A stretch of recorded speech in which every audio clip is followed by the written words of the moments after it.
সবচাইতে বেশি জান্নাতে প্রবেশ করাবে যে আমল, বিষ্ণু বললেন, এক হচ্ছে আল্লাহর ভয়, আরেক হচ্ছে সর্বোত্তম আচরণ। প্রিয় ভাইরা, ইসলামের মেজাজটাকে চিনে নেন, ইসলামের এসেন্সটাকে বুঝে নেন।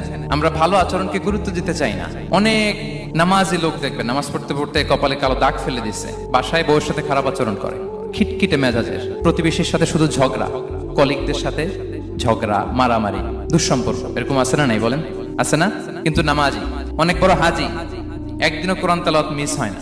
তো এত আবাদত করেও সে ইসলামের আসল এসেন্সটাকে ধরতে পারেনি। বিষ্ণু বললেন, সবচেয়ে বেশি জান্নাতে প্রবেশ করাবে যে দুটি আমল, একটি হচ্ছে তাকওয়াল্লাহ, আল্লাহর ভয়, আরেকটি হচ্ছে উত্তম আচরণ, সর্বোত্তম আচরণ। তো আমরা যেন উত্তম আচরণের অধিকারী হই। আমার স্ত্রীর সাথে যেন ভালো আচরণ করি, প্রতিবেশীর সাথে যেন ভালো আচরণ করি, ছেলে মেয়েদের সাথে যেন আমাদের অ্যাটিটিউডটা ভালো থাকে, আচরণটা ভালো থাকে, কলিগের সাথে যেন ভালো থাকে। বিশ্বনবীর আচরণ যেমন ছিল তেমন আচরণ যেন আমরা গড়ে তুলতে পারি। আওয়াজ করে পড়ুন আমিন।